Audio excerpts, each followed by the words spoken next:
হক মুসলিম হলের শিক্ষার্থী ইব্রাহিমকে হলের যিনি প্রভোস্ট তার দুর্নীতি নিয়ে ফেসবুকে পোস্ট দেওয়ার কারণে ওই হলের প্রভোস্ট নামে গুন্ডা মামুন তাকে হলের রুমে নিয়ে যায়, স্টাফদেরকে নিয়ে আসে, তাকে শারীরিক এবং মানসিকভাবে নির্যাতন করার এক পর্যায়ে তার পরিবারকে ফোন দেয়। তার আম্মা হচ্ছে অসুস্থ, ফোন দিয়ে আম্মাকেও বিভিন্নভাবে ট্রমাটাইজ করা হয়।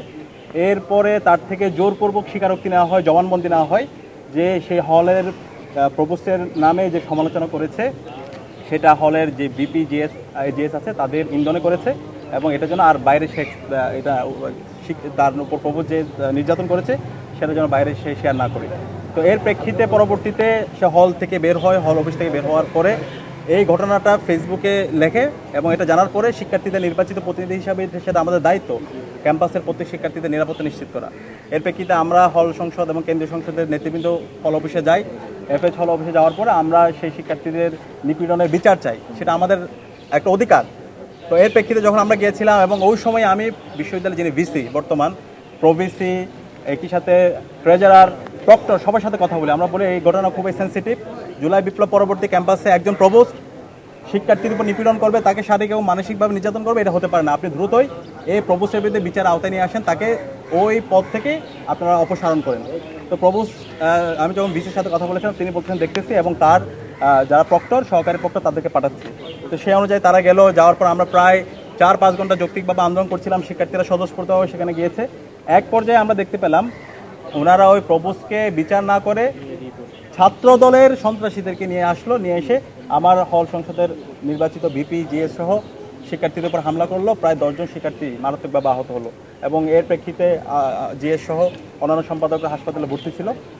এর পরবর্তীতে আমরা যৌক্তিকভাবে আমরা বিশ্ববিদ্যালয় পড়াশোনার কাছে এসেছিলাম, আমরা বলেছিলাম এই পুরো হামলার সাথে যারা জড়িত আছে এবং বিশ্ববিদ্যালয়ের যে প্রভোস্ট এবং যারা ছাত্রদলের সন্ত্রাসী হামলার সাথে জড়িত আছে তাদেরকে বিচার আওতায় নিয়ে আসতে হবে। তখন আমাদেরকে কথা দিয়েছিলেন বিশ্ববিদ্যালয় ভিসি দ্রুত সময়ের মধ্যে এই প্রপোজকে অপসারণ করা হবে, তাকে বিচার আওতায় নিয়ে আসা হবে এবং এই হামলার সাথে যারা জড়িত আছে ছাত্রদলের যে সমস্ত সন্ত্রাসী ছিল তাদেরকে বিচার আওতায় নিয়ে আসা হবে। কিন্তু আজকে আমরা দেখতে পাচ্ছি এই হামলার আজকে আমরা প্রায় 4 দিন পার করছি। এই হামলা পরবর্তী যাদেরকে বিচার আওতায় নিয়ে আসা দরকার প্রভোস্ট এবং ছাত্রদলের সন্ত্রাসী তাদেরকে বিচার আওতায় নিয়ে এসে বরং যে ভিকটিম যাকে শারীরিক এবং মানসিকভাবে নির্যাতন করা হয়েছে তাকে গতকালকে শোকজ নোটিশ পাঠানো হয়েছে এবং হল সংসদের নির্বাচিত প্রতিনিধি আবু নাইম এবং হল সংসদের আরেকজন সম্পাদকের সমাজসেবা সম্পাদককে শোকজ নোটিশ পাঠানো হয়েছে। তারা এখন এই অপরাধীদেরকে সম্পূর্ণভাবে দায়মুক্তি দিতে চাই। আমরা এটা আগের হাসিনা আমলে দেখতে পেয়েছি, যখন বিএনপি জামাত অথবা ছাত্রদল ছাত্র শিবিরের নেতৃবৃন্দ যৌক্তিকভাবে ফেসিবাদী হাসিনার বিরুদ্ধে আন্দোলন করত, তখন তারা বহিরাগত সন্ত্রাসীদেরকে নিয়ে এসে হামলা করত। পরবর্তীতে পুলিশ এই যারা আন্দোলন করতো যৌক্তিকভাবে তাদেরকে ধরে নিয়ে তাদের বিরুদ্ধে মামলা নিত, তাদেরকে অ্যারেস্ট করতো। ঠিক একই কায়দায় ফেসিবাদী কায়দায় আজকে বিশ্ববিদ্যালয় প্রশাসন নির্লজ্জভাবে তারা এই অপরাধীদেরকে দায়মুক্তি দিতে চায় এবং বিশ্ববিদ্যালয়ের এখন পর্যন্ত এই প্রভোস্টের বিরুদ্ধে তারা কোনো ধরনের ব্যবস্থা গ্রহণ করে নাই। আমরা পরবর্তীতে বলেছিলাম এই যে শিক্ষার্থীদের উপর নিপীড়ন নির্যাতন সেটা শিক্ষার্থীদেরকে শোকজ নোটিশ দেওয়া হয়েছে, সেটাকে প্রত্যাহার করতে হবে।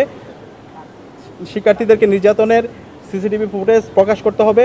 একই সাথে শাহবাগে আপনারা জানেন আমাদের ডাকসু নেতৃবৃন্দের উপর হামলা হয়েছিল, সাংবাদিকদের উপর হামলা হয়েছিল, সে হামলার সাথে যারা জড়িত ছিল তাদের বিচার আওতায় নিয়ে আসতে হবে এবং এই যে তদন্ত কমিটি গঠন করা হয়েছে সেটা রিপোর্ট অনতিবিলম্বে সেটা প্রকাশ করতে হবে এবং তাদেরকে শাস্তিমূলক ব্যবস্থা গ্রহণ করতে হবে।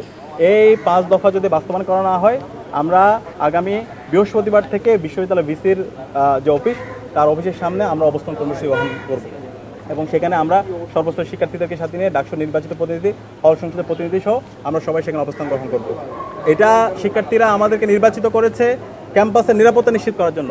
আমার একজন শিক্ষার্থীকে বিশ্ববিদ্যালয়ের প্রভোস্ট নামের গুন্ডা তাকে দেখে শারীরিক এবং মানসিকভাবে নির্যাতন করবে, বিশ্ববিদ্যালয় ভিসি এবং প্রশাসন তাদেরকে দায়মুক্তি দিবে, সেটা আমরা বেঁচে থাকতে সেটা হতে দিব না। আমরা যতদিন আছি এবং এই বিচার আমরা জাস্টিস নিশ্চিত না করা আগ পর্যন্ত আমরা এই বিশ্ববিদ্যালয় ভিসির অফিসের সামনে আমরা অবস্থান কর্মসূচি গ্রহণ করব, আমরা সেখানে অবস্থান করব। তো আমরা ইতিমধ্যে আমাদের অবস্থান জানিয়ে দিয়েছি। বিশ্ববিদ্যালয় ভিসি সর্বশেষ তিনি বলেছেন তিনি আবার তার গ্রুপের সাথে বসবেন যারা যারা এই তদন্তের সাথে জড়িত আছে এবং তিনি ব্যবস্থা গ্রহণ করবেন। আমরা সেটা দেখতে চাই। যদি বিচার না হয় তাহলে আমরা আমাদের যৌক্তিকভাবে শিক্ষার্থীদেরকে সাথে নিয়ে আমাদের অবস্থান কর্মসূচি আমরা জারি রাখবো। আরেকটি বিষয় দেখেন কি পরিমাণ